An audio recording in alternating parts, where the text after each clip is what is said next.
a world-renowned psychologist, Dr. Erich Fromm. Thank you.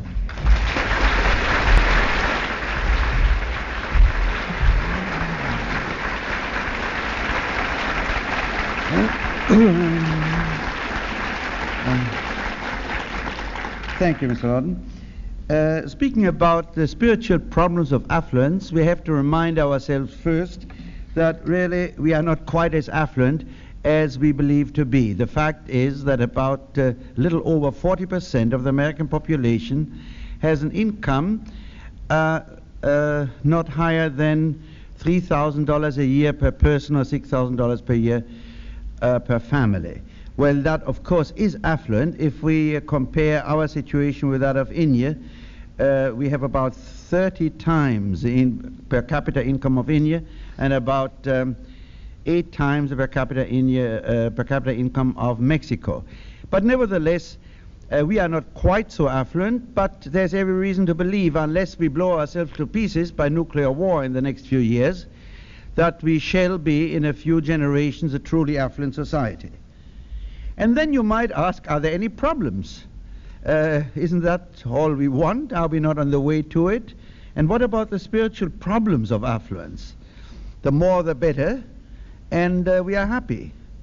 Well, that affluence is a good thing in the sense that it affords every man to have the material basis for a dignified life and for enjoying what we call culture. That we are all agreed on, and there's no need to use time to talk about that. But what I shall talk about is the problems of affluence, the dangers of affluence, and the dangers precisely which we are confronted with. And I want to make it very clear at the beginning, I'm not talking against affluence. I'm talking against a certain attitude which affluence is creating, and a new type of man which comes into existence in this 20th century. I should like to define this new type of man in 3 different ways. First of all, I should like, if you don't mind, to call him by a Latin name, the homo consumens, the consumer man, the man who is voracious, the eternal suckling, the man who has constantly to fill himself with something he can drink in. It doesn't matter what it is. It consumes cigarettes and liquor and sex and television and lectures and books. He's always passive, taking it in and rarely digesting it. The best example is really television, where you are glued to the thing and you know that voracious feeling. You are taking something in and yet you are inwardly lazy. That's why some of us feel badly after having listened to something for an hour, seen something on the screen for an hour. Now, what I'm saying is that this new consumer man is essentially passive. Now, this is a matter of terminology. I use passive here in the sense in which it has been used by Spinoza. Namely, not in the sense of not doing something. We are doing something all the time. In fact, we can't stand not doing something. We get very nervous and tense if we don't do something. But what I mean by passive is passivity in Spinoza's sense, that of an inner passivity, or to use a Freudian term, if you don't mind, of being receptive, constantly taking in something without an inner act of productivity. Perhaps you can see the difference if I give one example. Try to remember a person's face whom you know, and to create the image of this face in your mental eye. Now you will find sometimes, even if the person is well known to you, that you have difficulties in fully seeing his face. Sometimes you do, sometimes you don't. You find it difficult. You have to produce something in yourself. But if and when you do,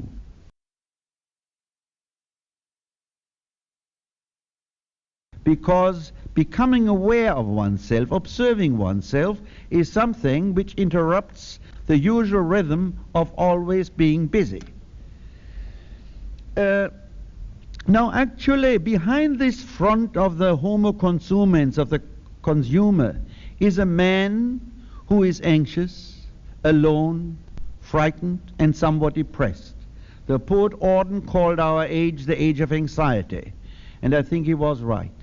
Now you may ask, well, how can people who feel so satisfied, so thrilled, so excited all the time, how could one say about them that they are lonely, unhappy? Is there such a thing as unconscious unhappiness, unconscious loneliness, unconscious depression? Well, I'm afraid you will think I'm talking like a psychoanalyst who sees the skeleton of the unconscious always in the closet. But in spite of my being a psychoanalyst, I think essentially this is a truth. This is a fact that we can be unconsciously bored, unconsciously depressed, unconsciously anxious. Let me give you one example where you can observe, maybe some of you have, this unconscious anxiety or depression behind what I call the voracious attitude. And that is in the cases of overeating or overbuying. You find often, in fact usually, that people who are compulsive eaters, and that if God doesn't give them the favor of remaining slim in spite of the eating, leads often to obesity, that such people are motivated, and you find in them, at close examination, anxiety and depression. That's just a fact. If you ask them, however, do you feel anxious and depressed, they say, no, all I want is to eat, and when I eat I feel fine. Now you find the same thing with alcoholics, you find the same thing with drug addicts, and the psychology of it is that the depressed or bored person senses an inner vacuity, senses that he feels nothing, senses that he is not really related to the world. And the way to compensate for that is to taking something in, to fill himself with something. It doesn't matter what it is. The strange thing about this voracity is that it isn't really the drink, the food, the thing you buy. It is almost, you could describe, a sense of inner emptiness which you want to fill up, so that you don't feel empty, and that means that you don't feel depressed. One word here about depression, for those who are not familiar with any psychological literature. Some people think depression is to be sad. Depression is not to be sad. Depression is to feel nothing. And paradoxically enough, a depressed person would feel happy if he could be sad, because sad is a feeling. The depressed feeling is that of feeling nothing. And I would say one word about something which I've mentioned before, namely boredom. Boredom is a much more severe state of mind than most of us believe. And actually I would define boredom as a slight chronic depression which, however, can be cured by fun. And we have a whole industry which is boredom preventing, and sells its good to make us not aware of our boredom. Because if we are aware of our boredom, then this is rather most unpleasant, to say the least, state. Maybe you remember, some of you who go to cocktail parties, you stand around for half an hour, you talk about nothing, your hostess drags you from one person to the other, you smile for half an hour until your face hurts. You are not aware, however, of being bored, except when you leave, your face sags, you look sad, you are bored, and when you come home and your children ask you how was it, and you say, oh, it was wonderful. Then your children are somewhat startled by the fact that you're so tired and that you look so exhausted. Well, in all this process you were not aware of being bored, except your face shows it, your tiredness shows it, that you were. And you might take any conversation.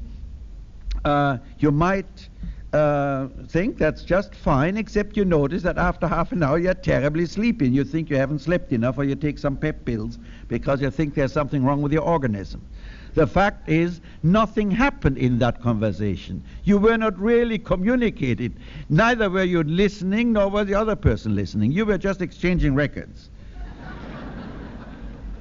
Now, this is one aspect of the pathology of the modern man, his being the consumer. The second aspect is one which is even perhaps more dangerous, and that is the modern man is a gadget man. Now I would, or if you would like a Latin name, I would say the homo technicus, not the homo faber, but not the constructing man, but the technical man. And in this love for gadgets, this love for gadgets, I would describe as an attraction to that which is not alive as against the attraction to that which is alive. Let me give two examples. There was a cartoon some time ago in the New Yorker where a young girl tries to buy a perfume, and the salesgirl says to her, "I can recommend this to you. It's very attractive. It smells like a sports car." Now, that was very much to the point. I think there are today plenty of men who are more interested in sports cars than in girls. Now, that may sound more moral because you can't do any act of immorality with a sports car. I think it's profoundly immoral because it's a preference to that which is not alive to that which is alive. And I think as long as one is geared to life, there is no true immorality. If one becomes geared to that which is not alive, there is a serious danger of immorality in a profound sense of the word. Or take hi-fi. You find hi-fi fans who, let us say, play Bach. And they think they play Bach and listen to Bach and enjoy Bach. But what they're really doing is they wait for that very deep sound which only their hi-fi can produce. So they wait for 10 minutes, there it is, they are happy, and then they go on, that's not so interesting anymore. Yet consciously they tell themselves, their wives and their friends, they enjoyed the Bach piece so much. Now, this is the gadgeteer. This is the person who becomes attracted to that which is not alive. I don't have the time to go into this any further, so you won't mind if I mention my latest book, which is just published, The Heart of Man, in which I try to describe how this love for the non-organic, for the gadget, is connected with something in more severe forms which is much more dangerous, namely an attraction to all that is dead, all that is decaying, all that is not alive, all that is destroyed. And indeed, you can see people, and sometimes you can see it in their faces, who love life, and you can see people who love death, who love that which is unalive. They have a peculiarly dead expression in their face. Sometimes they hide it by a smile if they are aware of it. I mean, if they want to appear as in a certain role. But if they are not aware of it, then you see their voice, their face, everything is dead. Well, others who are also have an affinity for death and that which is not alive seem to like it. Some people don't. Now the third element, the third factor in what I call here the man of the affluent society in its negative aspect is the alienated man. You know that the word alienation is used, was used by Hegel and then by Marx, by many theologians. I don't have the time to go into it, but let me define it briefly. By alienation one means that man ceases to feel himself as a living subject of his acts, but that he becomes dominated and ruled by the works of his own hands and by the circumstances he creates. The prophets of the Old Testament called it idolatry, which meant not the problem of worshipping several gods instead of one. That's quite irrelevant or secondary.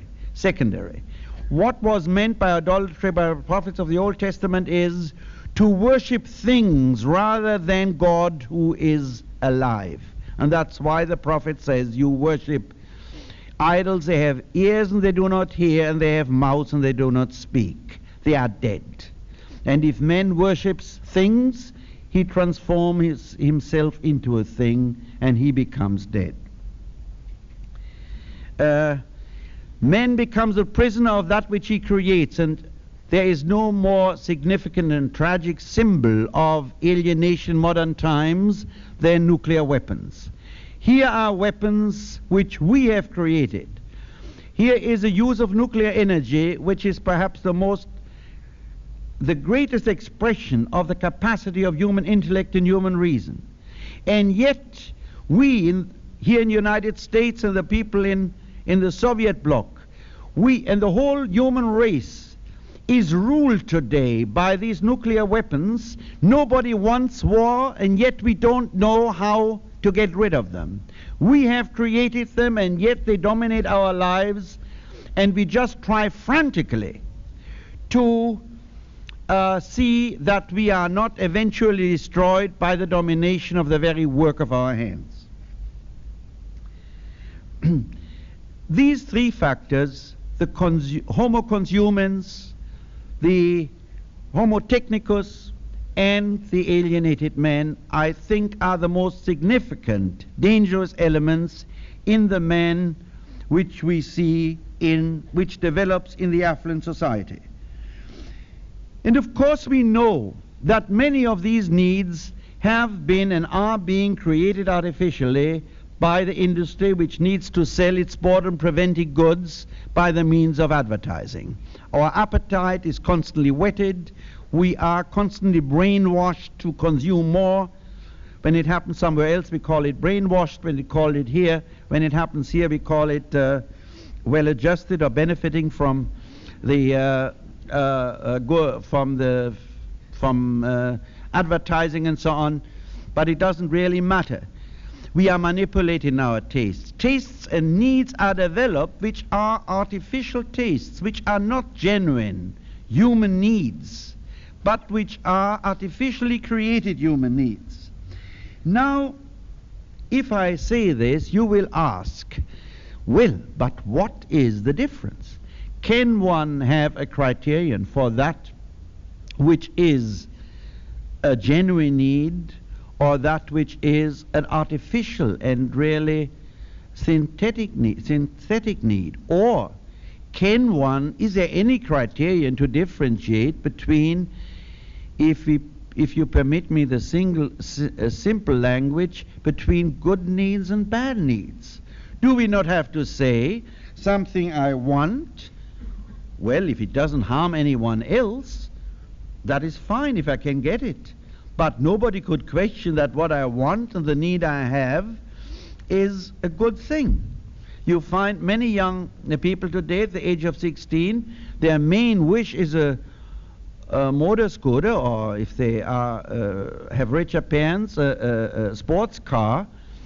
And if you would tell them that this need is really something which they shouldn't have, they look at you, in the very best case, implying you're just too old to understand it.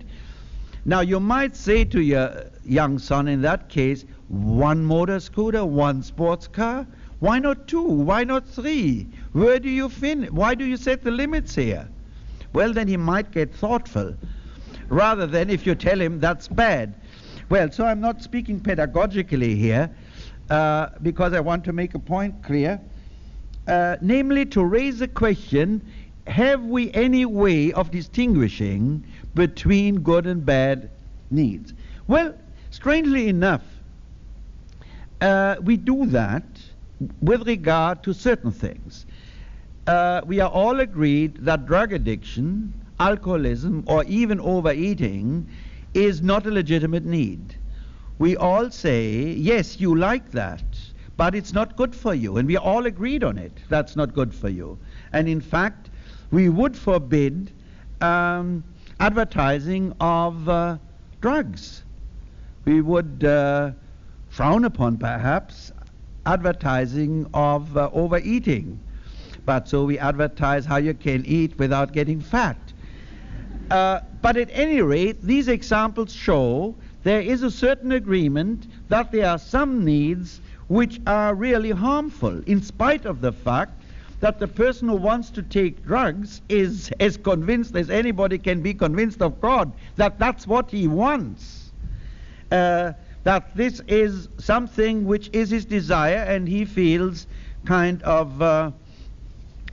a great injustice if somebody says, yes, you want this, still it's bad, and we don't acknowledge your wish and your need as an appropriate one. Now, my question simply is, can we apply this to more things? Can we study in general what needs in an affluent society are good, serve men, and which needs are bad? Now then you will ask, of course, so what do I mean by good and bad? Well, that would be a topic of several lectures, but I shall say it in a very simple form. I would call good all and needs which serve, which are good, all that which enhances aliveness, sensitivity, responsiveness to life and to nature and to man, and interest in life. Now, interest is a word which has been rather abused. I use it in a sense which corresponds to its original Latin meaning, namely inter esse, to be in it, rather than to be caught in your own ego, rather than be caught in trying to defend yourself against the world, being open to the world. And I would say a bad need is all that weakens sensitivity, aliveness, interest, responsiveness. Well, certainly one could argue in many ways whether a need falls into the one or the other categories. But that argument is the case with almost everything. Nevertheless, I think as a criterion we arrive at some concrete point of view. What do we consider good or what do we consider bad? I would say many of us might agree that the comics and the Western movies and all movies which show brutality and sadism and all pictures are bad, much worse than pornography, although nobody seems to mind particularly, because we have our certain traditional values of what we think is bad and haven't yet adjusted to the new bad things which are much worse than the old bad things.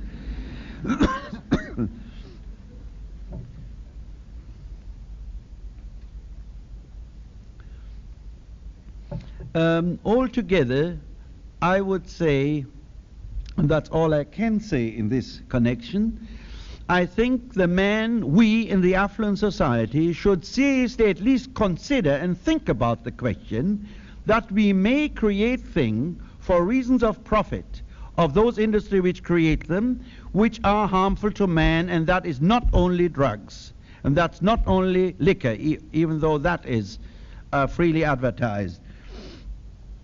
And that, therefore, our affluence tends to make man more passive, more receptive, more empty, less productive, or as it has been said, the production of too many useful things results in the creation of too many useless people. Well, that's actually a quote from Karl Marx, although you would expect it is a quote from a religious writer, provided you don't know Karl Marx, or you believe what the Russians say about him. Now I come to the other problem which I want to deal with, and that is that this modern consumer, the gadget man, the alienated man, seems to have lost in all this consuming a sense which existed in most societies, and that is the sense for the question, what is the meaning of life? What are my values? Who am I? That is to say, questions which have been raised by religion or which have been raised by philosophy. We consume today, so we are not bothered. Now actually, I should like to say that if we visualize complete automation, or let me put it this way rather first, in the past, men worked 16 hours, 18 hours, he got up early in the morning and in the evening was so tired, there was not much time and occasion to think about these spiritual and religious questions. Well, today we only work 8 hours, but our boredom-preventing industry fills out the 4 hours which are free, so we are tired too when we go to bed and don't have a chance to think, or to be concerned with the question, what is the meaning of life? What is the aim of life? What are the values which I follow? I do believe that when automation will be accomplished, will be a fact, we are just beginning, that then indeed the religious question or the spiritual question will really become paramount, because then people will have either consumed so madly that they become mad, or they will be forced to consider, what is all this for? What do I live for? What is a human being? And what is that which is a human being should be striving for? Now, of course, you might say, so here speaks a preacher who will now introduce a chapter on admonishing you to return to religion. Well, I am not only not a preacher, I am a person who does not believe in God, so I will not try to admonish you to return to God. But I would like to say that the question whether you formulate your beliefs in terms of God or not is really quite secondary. And in this I'm in agreement with quite a few theologians, whether it's Teilhard de Chardin or a number of the European Jesuit priests, who would agree that while the concept, and the concept of God is after all a thought concept, is important, there is another dimension which transcends the thought concept, and that is the dimension of the reality of the human core of a person. You might say there are believers in God who are utterly unreligious, and there are unbelievers in God who are religious. Or you might put it this way: somebody can believe in God and not do God's will, and somebody may not believe in God and try to do God's will, as defined in terms of loving his neighbor, being humble, and doing justice. That's an operational definition of doing God's will in the Christian or in the sense of the prophetic Jewish religion. Now then, I'm concerned with the question that there are many people today, especially perhaps young people, who, for one reason or another, cannot accept the theistic, traditional, organizational frame of reference of religion, and who do not even have words to express what you might call a religious or spiritual or truly humanistic concern. And I should like to say a few words here about what I consider to be the nature of a religious attitude, regardless of whether it is or it is not expressed in terms of God. I should like to remind you of the simple fact that we have one of the greatest and most profound religions, that is Buddhism, which is a religion without God. And that we have some of the great mystics, of the greatest mystics, like Master Eckhart, who finds a formula of differentiating between the Godhead, who is the nothing, and the God with a small g, for whom he has no great use. And he just died early enough. Well, he didn't die so young, but before the trial against him was finished and he was sentenced for heresy. Now, I should like to say the first quality which is common to a truly religious or spiritual attitude is that of faith. Now, if you hear the word faith, you think right away of religion again. But there is another faith, and that is the faith that has nothing to do with God, and yet is essentially, as a human experience, not different. Perhaps I might say, I do not believe in original sin, but I do believe in original faith. And by that I simply mean the faith with which every child is born. As the 22nd Psalm says, you let me have faith in the breasts of my mother. A child has faith, an infant has faith in the breasts of his mother. It has faith that the mother will nurse him when he is thirsty and cover him when he feels cold.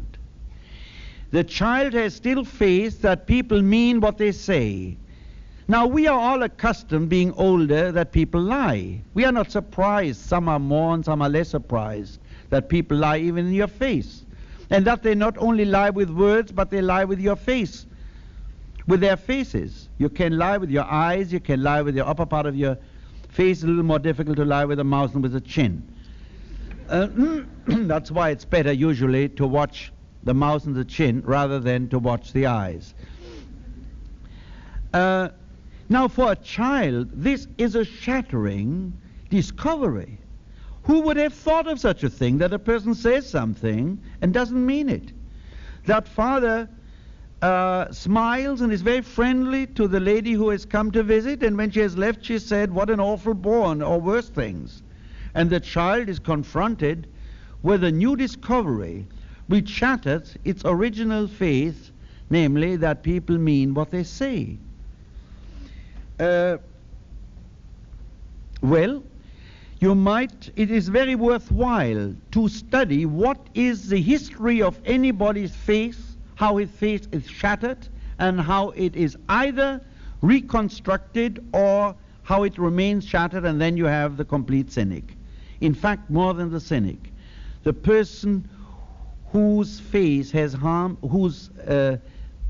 who has been so harmed by being deceived in his faith that he begins to hate life, because life has eluded him, because there is nothing in which he can have faith, and that is an awful situation to live in. You can't speak of faith in men, which simply means you are convinced that a certain person whom you know will not do certain things under any circumstances. For instance, harming another person for the sake of his own material advantage. You cannot say that of everybody. Many people would do it. And you can say of a lot of people, I don't know how I would react. But I find that those people are most unhappy who feel you cannot know it of anybody, who feel everybody might react in such a way, you never know. To have faith in a person means precisely to be certain of him in spite of the fact that you cannot prove it. But you are certain of him because you know him. You have seen him. Well, I might remind you that all love is based on faith. Or rather, that our failure in love to a large extent is precisely because of the lack of faith. So I was speaking about faith in this sense of a conviction based on an inner experience of something which is not provable at the moment, or may never be provable, as one part of what I call a spiritual attitude. Another part is simply to develop one's capacity for love and for reason. And another part is, and that is, transcends the purely ethical, or what's called ethical, and reaches into what you might truly call religious, or if you please, mystical, correctly speaking, although this word is usually completely misunderstood, namely the capacity to drop your ego, your selfishness, the narrow confines of this thing, your body, your memory, your position, which you think is indestructible, which you want to hold on to, which you want to increase in size, and therefore you are filled with your ego and closed to the world and are not open to the world. Therefore you are rich, but you are really poor. You are powerful, but you are powerless.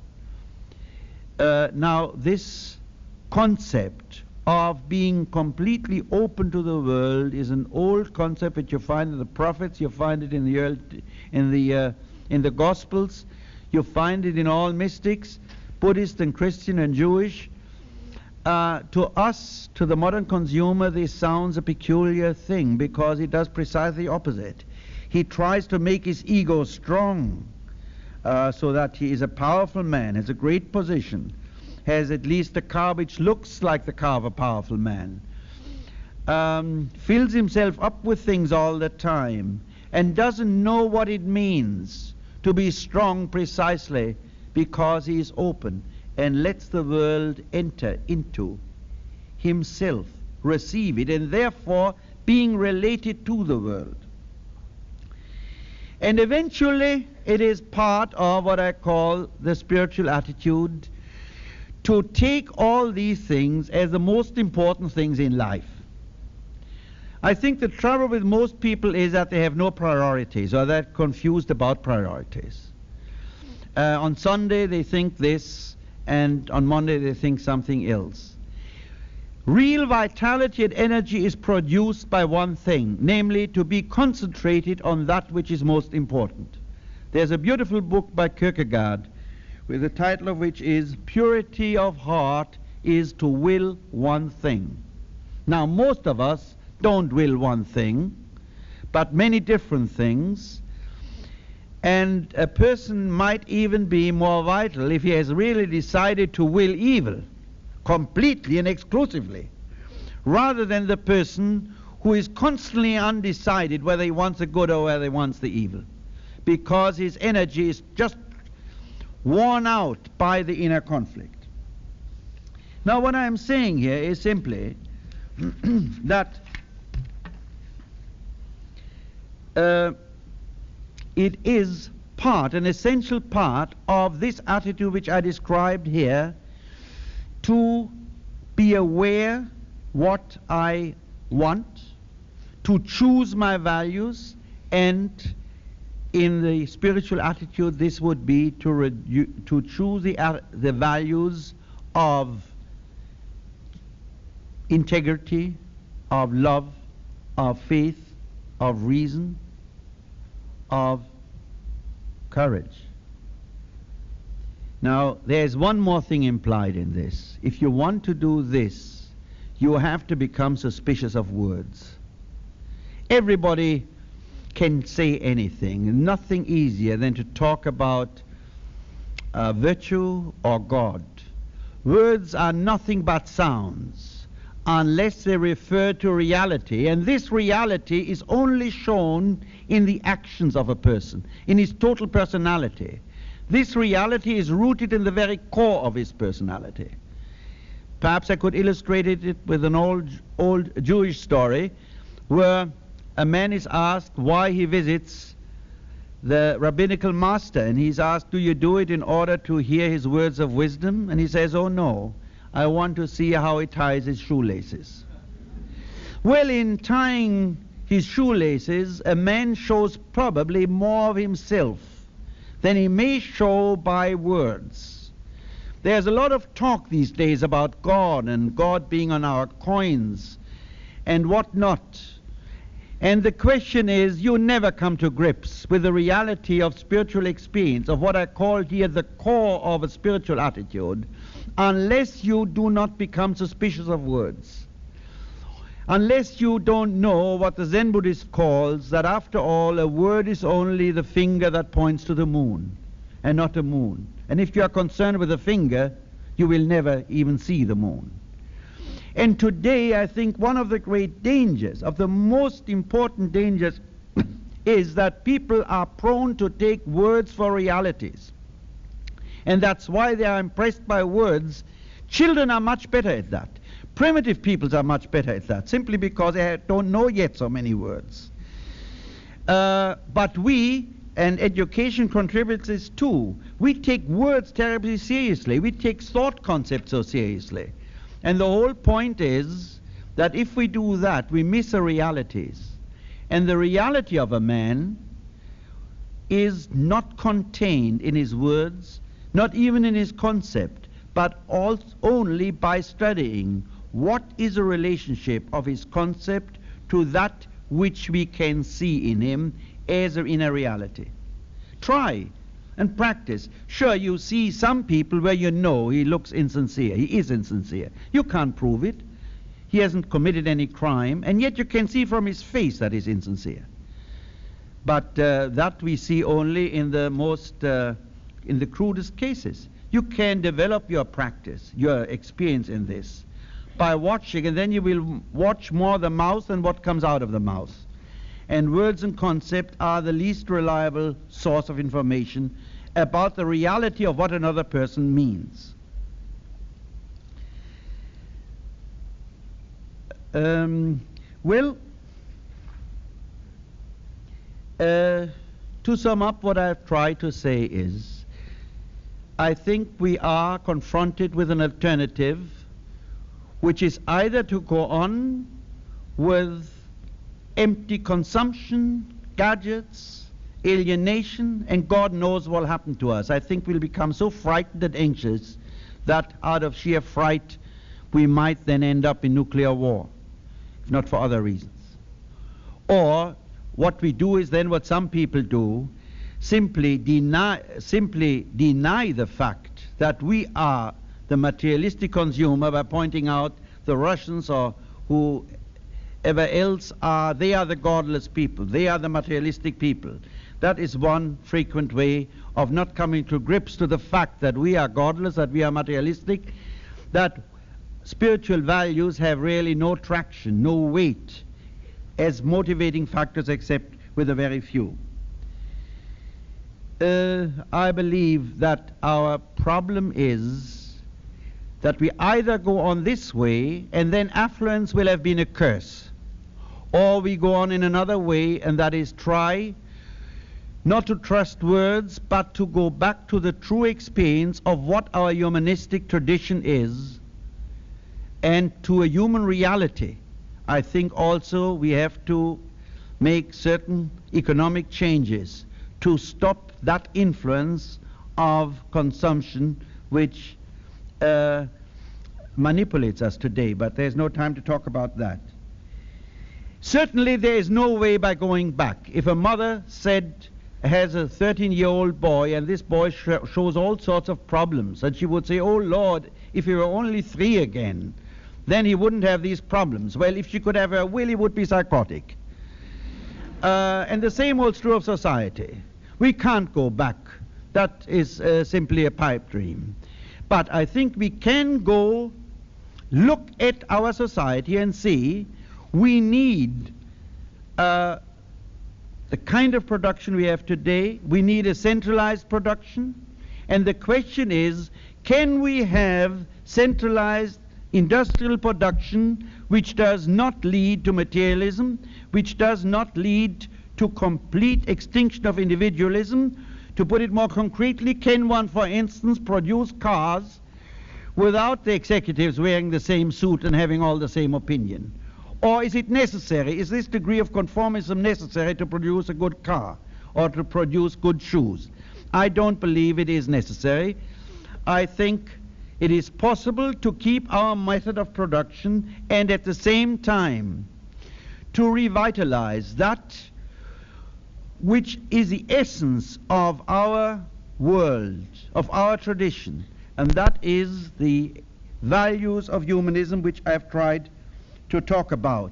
In other words, that our task is, and the only task, and I'm ending here, which shall save us from the destruction of boredom or the destruction by the atomic bomb, is to make this industrial society a society fit for life, fit for man, and that means fit for the greater aliveness and growth of man.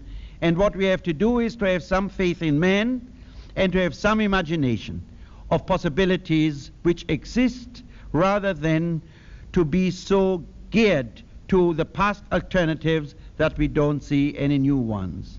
If we have that imagination, if we can recognize some of the dangers which have arisen, I believe that we ought to be capable of remedying these dangers, and then indeed I think we could enter a new age and a better age. Thank you.